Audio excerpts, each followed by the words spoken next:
Attention, l'heure est grave. J'ai failli tomber malade. Et ça, c'est un scandale.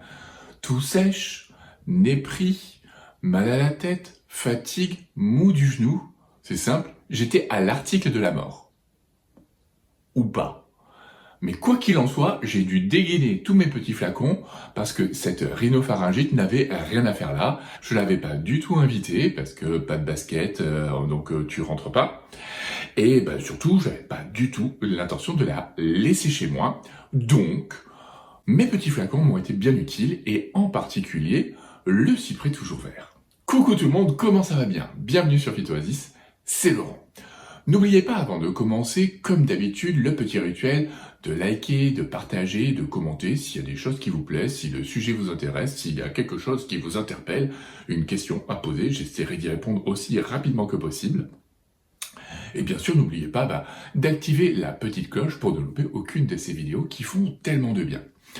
Et si le cœur vous en dit, vous pouvez aussi jeter un petit coup d'œil juste en dessous dans les descriptions pour récupérer mon e-book gratuit sur les huiles essentielles et leur utilisation quand on débute. Et vous allez me dire, mais en quoi le cyprès toujours vert a-t-il pu t'aider, Laurent? Mais oui, quel suspense! Donc le cyprès toujours vert, son huile essentielle va pouvoir nous aider à plusieurs niveaux en fait. C'est une huile essentielle qui a des capacités anti-infectieuses. Bon, pas exceptionnelles non plus, hein. C'est pas sur elle que vous allez naturellement quand vous avez un problème infectieux. Par contre, elle sera super intéressante dans la synergie, parce qu'elle va rajouter un petit côté anti-infectieux et puis toutes les autres propriétés qu'on va énumérer juste après. Et donc elle est un peu antibactérienne, elle est un peu antivirale. Voilà, ça va être intéressant. Par contre, elle a de bonnes capacités expectorantes. Et ça, justement, dans toutes les pathologies ORL qui vont toucher la trachée, le pharynx, et bien sûr les bronches, donc les pathologies bronchopulmonaires, ça sera déjà beaucoup plus intéressant parce que cette capacité expectorante va vous permettre de dégager vos voies respiratoires pour faire remonter toutes les sécrétions et du coup les évacuer par la bouche. Et ça fait du bien.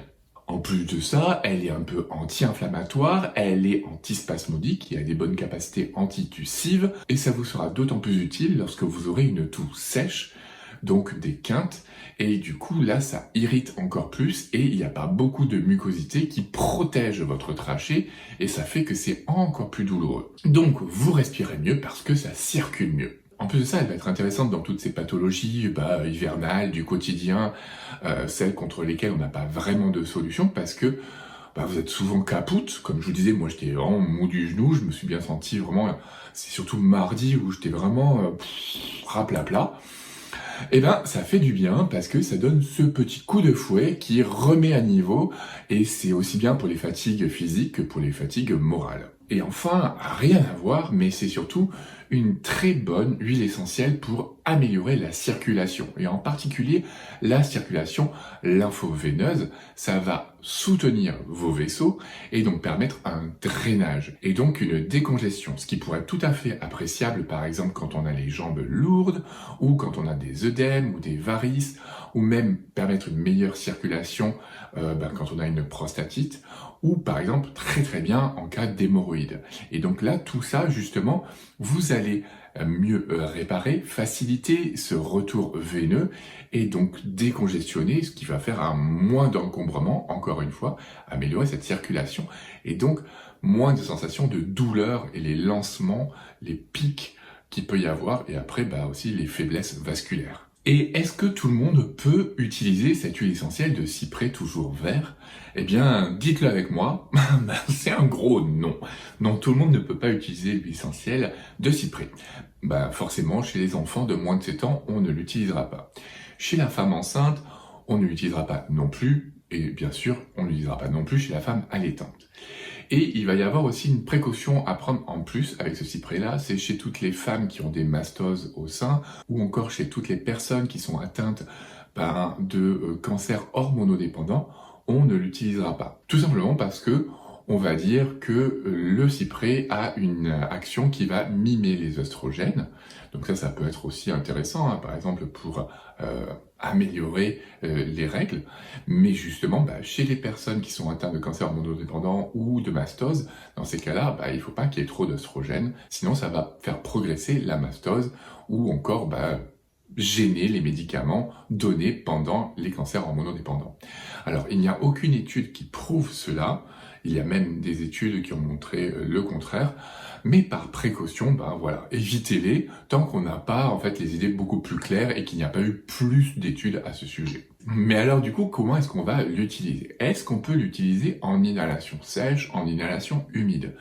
Eh bien oui, vous pouvez l'utiliser, ça peut vous donner un coup de fouet, ça peut être utile en cas de sinusite, ça peut être utile en cas de rhume, en cas de bronchite. Une inhalation humide, ça peut être toujours intéressant, mais par contre, n'en mettez pas trop, parce qu'en fait, moi, j'aime pas du tout son odeur, et généralement, c'est pas une odeur qui plaît à beaucoup de monde. Donc forcément, ça va pas être agréable, et surtout si vous en mettez, à la fois à cause des molécules qu'il y a à l'intérieur et à la fois de cette odeur, n'en mettez pas trop, qu'elle soit présente en petite quantité pour apporter ses effets bénéfiques, mais qu'elle ne prenne pas le dessus sur les autres pour l'odeur ou pour une irritation éventuelle.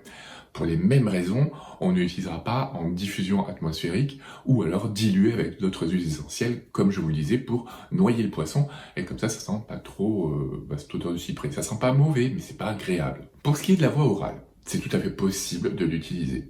Mais là, c'est une huile essentielle pareille que je ne vous conseillerais pas d'utiliser à forte dose ni trop longtemps, même si je ne vous conseille jamais d'utiliser des huiles essentielles à forte dose ni trop longtemps. Donc ça va de soi. Mais là, ça sera vraiment en petite quantité en fait. Donc plutôt une goutte 3 fois par jour maximum pendant 4-5 jours maximum. Voilà, si vous êtes pris, si vous avez des toux quinteuses, si vous avez une toux sèche, si vous avez un bronchopulmonaire, si vous voulez aussi améliorer la circulation, voilà. Mais franchement, c'est une huile essentielle qu'il vaut mieux utiliser par voie cutanée diluée. Vraiment, c'est beaucoup plus simple, c'est beaucoup plus tranquille, beaucoup plus safe. S'il vous plaît, préférez cette utilisation-là, c'est quand même beaucoup mieux. Et donc, si on prend le cas des hémorroïdes, parce que j'ai souvent eu la question, Laurent, comment est-ce qu'on peut faire? C'est vrai que c'est un peu délicat, surtout dans cette zone-là, ça fait mal et surtout, il faut y aller mollo. Vraiment une très petite quantité parce que vous êtes juste à côté de la muqueuse, donc ça peut être très irritant parce que, je vous ai déjà expliqué, la peau, la muqueuse, c'est pas la même chose. Donc on va faire une toute petite quantité. Qu'est-ce qu'on va essayer de faire? On va essayer d'améliorer la circulation, d'améliorer le retour veineux, de mieux drainer, que ça fasse moins mal. Et puis on va aussi aider à la cicatrisation. Et on va du coup faire une synergie qui sera à la fois anti-inflammatoire, drainante et cicatrisante. Donc, ce que vous pouvez utiliser, si ces huiles essentielles vous sont permis, moi ce que je vous conseille, c'est de prendre votre petit flacon de 10 ml et de mettre dedans 5 gouttes d'huile essentielle de cyprès toujours vert, avec 5 gouttes de lavande fine et 5 gouttes d'hélicryse italienne.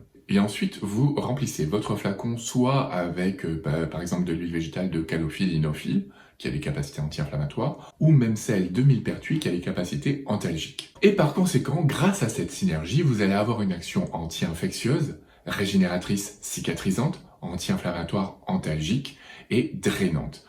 Donc, il ne vous restera plus qu'à mettre à peu près 5-6 gouttes sur la zone, 3-4 fois par jour, 5 jours sur 7 pendant 15 jours en général. Alors que pensez-vous de cette huile essentielle de cyprès toujours vert? Dites-le moi en commentaire. Est-ce que vous aimez son odeur? Est-ce que vous l'avez déjà utilisé pour un rhume? Est-ce que vous avez des hémorroïdes? Non, ne me dites pas que vous avez des hémorroïdes, je ne veux pas le savoir, en fait, il faut qu'on garde une part de mystère entre nous, hein, c'est beaucoup mieux. Écoutez, avec toutes ces petites indiscrétions, j'espère que cette vidéo vous a plu, moi je vous dis à très bientôt, et d'ici là, portez-vous bien.